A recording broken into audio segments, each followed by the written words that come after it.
J'ai eu la chance d'être marraine d'un atelier sur les nouveaux modes de consommation.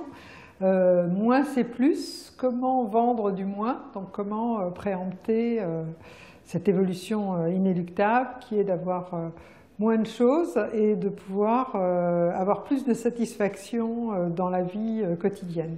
Ce qui m'a donné envie de participer à cet atelier, c'est que le sujet est complètement less is more, c'est complètement ce qu'on essaye de faire chez Ziloc au jour le jour, c'est-à-dire on essaye de dire à des gens, plutôt que d'acheter un produit très cher, vous pourriez le louer, le trouver près de chez vous, en location, chez un particulier.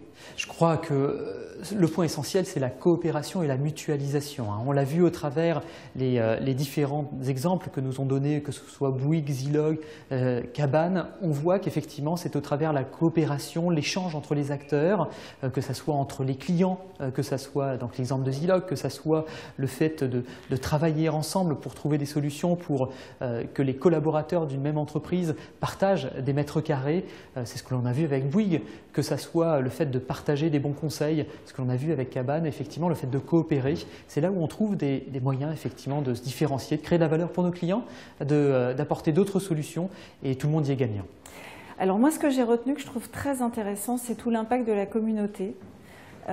Et notamment le fait que c'est important d'avoir confiance dans les autres et que la confiance qui, au début, effectivement, les freins qu'on peut avoir se lèvent avec un certain nombre d'actions. Typiquement, quand Ziloc nous a dit on a dû trouver un assureur, proposer des contrats, etc. Une fois que les gens étaient rassurés avec ces contrats, ils ont pu démarrer.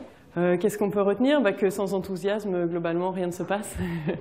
Et qu'on a tous nos difficultés, qu'on a tous de la pédagogie à faire vis-à-vis des utilisateurs finaux, mais que les choses avancent pas à pas et que ça va dans le bon sens. Ce qu'il y a d'intéressant dans les différents témoignages que nous avons eus ce matin, c'est de voir d'abord que c'est possible, que c'est très enthousiasmant, que ça apporte de la fierté à chacun.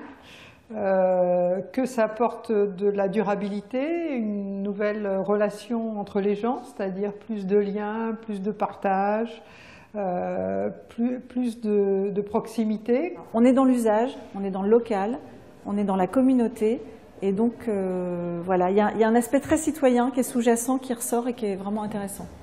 Alors bilan, la diversité, c'est-à-dire aussi bien des grands groupes, que des filiales de groupes privés, que des start-up parties de l'idée de quelqu'un, pour montrer que c'est possible à tous les niveaux, de la grande à la petite boîte. Donc ça, pour moi, c'est vraiment un point très très important. Et à chaque fois, ce qu'on a vu, c'est l'enthousiasme, l'économique, la nécessité d'un bénéfice financier, que ce soit à titre professionnel ou personnel, mais avant tout des gens, et puis l'envie de contribuer au niveau local. Le fait aussi que tout ça, ça se passe en proximité. Je pense que la proximité géographique et humaine est un enjeu clé du succès.